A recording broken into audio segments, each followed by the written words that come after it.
Hi friends, welcome Pandian stores. இன்னைக்கு எபிசோடில் வந்த இன்ட்ரெஸ்டிங்கான சீன்ஸ் பற்றி பார்க்கலாம். கதிர் முல்லை 2 பேருமே அவங்க ரூம்லேருந்து வெளியில் வராங்க. வெளியில் வந்து பார்த்தா அவங்களோட ஆப்போசிட் பார்ட்டி வெளியில் நின்றுட்டு இருக்கிறாங்க. என்ன பார்த்தா பயமாக இருக்குங்க, அவங்களெல்லாம் அடிச்சிருவேன்னு பேசிட்டு இருந்தாங்க அப்படின்னு முல்லை சொல்கிறாங்க. என்னதான் அவங்க பண்ணுறாங்க நானும் பார்க்குறேன் அப்படின்னு கதிரவன் சொல்லிட்டு இருக்கிறாரு. இதுக்கிடையில இப்போ தனு வீட்டில் நடக்கிறத காமிக்கிறாங்க. தனு ரொம்ப ஃபீல் பண்ணிட்டு இருக்கிறாங்க. என்னதான் பிரச்சனைன்னு தெரியல கதிருக்கு. கண்டிப்பா அவன் ரிஜிஸ்ட்ரேஷனுக்கு வராமலாம் இருக்க மாட்டான். அவனுக்கு ஏதோ பிரச்சனைன்னு எனக்கு தோணுது அப்படின்னு நினைக்கிறாங்க. ஜீவா ரூமுக்கு போறாங்க. ஜீவாட்ட போய் சொல்றாங்க, எனக்கு மனசுக்கு ஒரு மாதிரி கஷ்டமா இருக்கு ஜீவா அப்படின்னு சொல்றாங்க. மீனா சொல்றாங்க, ரிஜிஸ்ட்ரேஷன் நடக்கலன்னு வருத்தப்படுறீங்களாக்கா, அது இன்னொரு நாள் கூட வச்சுக்கலாம்க்கா, பணம் கூட திருப்பி கிடைக்குமா, நம்ம பேசி பார்க்கலாம்க்கா அப்படின்னு மீனா சொல்றாங்க. கதிர் கண்டிப்பா ரெஜிஸ்ட்ரேஷனுக்கு வராமலாம் இருக்க மாட்டான், அவனுக்கு ஏதோ பிரச்சனையா இருக்குமோன்னு என்னோட மனசுல தோண்டிட்டே இருக்கு அப்படின்னு சொல்லி வருத்தப்படுறாங்க. ஜீவா சொல்றாரு தனத்திட்ட, நீங்க அப்பெல்லாம் வருத்தப்படாதீங்க அண்ணி, அதெல்லாம் ஒண்ணு இருக்காது, பாத்துக்கலாம் அப்படின்னு சொல்றாரு. நெல் பாப்பா வேண்ட கொடுங்க, நான் தூங்க வைக்கிறேன் அப்படின்னு தூக்கிட்டு போறாங்க.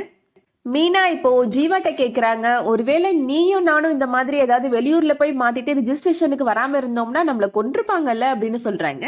ஜீவா சொல்றாரு, நான் வேணும்னே பண்ணிருந்தா கண்டிப்பா என்ன சும்மா விட மாட்டாங்க, ஆனா இதே மாதிரி வேற வெளியூர்ல மாட்டிட்டு என்னோட போனுக்கும் போன் கால் போகல அப்படின்னா கண்டிப்பா அவங்க வருத்தப்படதான் மீனா செய்வாங்க அப்படின்னு சொல்றாரு ஜீவா.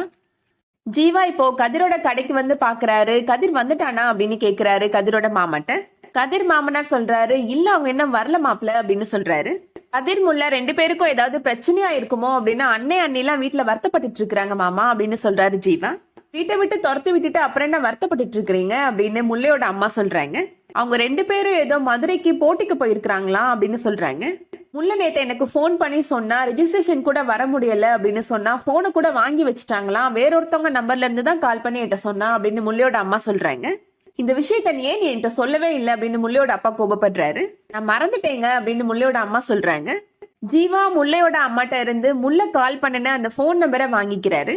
இதுக்கிடையில போட்டி நடக்கிற இடத்த காமிக்கிறாங்க. போட்டியில 2வது இடத்துல இருக்கிற அந்த முரளின்றவர் இப்போ கதிர்ட்டையும் முல்லைட்டையும் வந்து பிரச்சனை பண்ணிட்டு இருக்கிறாரு. கதிரை அடிக்கிறதுக்கு ஆட்களை கூட்டிட்டு வந்திருக்கிறாரு. பார்த்த உடனே முல்லை ரொம்ப டென்ஷன் ஆயிடுறாங்க. அந்த முரளின்றவர்கிட்ட இப்போ முல்லை கெஞ்சுறாங்க, இதெல்லாம் வேணானே, சண்டைலாம் வேணா, தயவு செஞ்சு எங்களை விட்டுருங்க அப்படின்னு கெஞ்சுறாங்க. தேவையில்லாம அவங்ககிட்ட எல்லாம் கெஞ்சிட்டு இருக்காத முல்லை அப்படின்னு கதிர் கோபப்படுறாரு. நீ உள்ள போ, நான் பாத்துக்கிறேன் அப்படின்னு சொல்றாரு. அந்த டைம்ல ஜீவா இப்போ கரெக்டா அந்த போன் நம்பருக்கு கால் பண்றாரு. குன்னக்குடியில இருந்து நான் பேசுறேன், கதிர் முல்லன்றவங்க அந்த போட்டிக்கு வந்திருக்கிறாங்கல்ல, அவங்கள்ட்ட நான் பேசணும் அப்படின்னு சொல்றாரு. போன் அட்டென்ட் பண்ணிட்டு அந்த லேடி சொல்றாங்க, இங்க போட்டி நடந்துட்டு இருக்கு, அந்த மாதிரி எல்லாம் போன்லாம் போய் கொடுக்க முடியாது அப்படின்னு சொல்லிடுறாங்க. ரொம்ப முக்கியமான விஷயம் பேசணும், ஒரு நிமிஷம் போய் போனை கொடுங்க அப்படின்னு ஜீவா சொல்றாங்க. அதனால முல்லைட்ட வந்து அவங்க போனை கொடுக்குறாங்க. முல்லை இப்போ அந்த போனை வாங்கி ஜீவாட்ட பேசுறாங்க. வாங்கினோடனே அழ ஆரம்பிச்சிடுறாங்க. என்ன முல்லை, ஏதாவது பிரச்சனையாப்பா அப்படின்னு ஜீவா கேட்கிறாரு. நான் தான் அவங்கள போட்டி கூட்டிட்டு வந்திருந்தேன், ஆனா வந்த இடத்துல எங்களோட போனை வாங்கி வச்சுட்டாங்க, அதனால ரிஜிஸ்ட்ரேஷனுக்கு வர முடியல அப்படின்னு சொல்றாங்க முல்லை. அதெல்லாம் இன்னொரு நாள் பாத்துக்கலாம்ப்பா, இப்ப எதுக்கு பாலுற அப்படின்னு கேக்குறாரு ஜீவா. இந்த போட்டிக்கு வந்தவங்கள ஒருத்தவங்க அவங்க கிட்ட பிரச்சனை பண்ணிட்டே இருக்கிறாங்க, இப்ப அவங்கள அடிக்கிறதுக்கு ஆட்களை கூட்டிட்டு வந்திருக்கிறாங்க அப்படின்னு சொல்லி அழுறாங்க. கேட்ட உடனே ஜீவாவுக்கு ரொம்ப ஷாக்கிங்கா இருக்கு. அதோட இன்னைக்கான எபிசோட் முடியுது. அடுத்து என்ன நடக்க போகுதுன்றதை வெயிட் பண்ணி பார்க்கலாம். இந்த வீடியோ உங்களுக்கு பிடிச்சிருந்துச்சுன்னா லைக் பண்ணிக்கோங்க. ரெகுலர் சீரியல் அப்டேட்ஸ்க்கு நம்ம சேனலை சப்ஸ்கிரைப் பண்ணிக்கோங்க. தேங்க்ஸ் ஃபார் வாட்சிங்.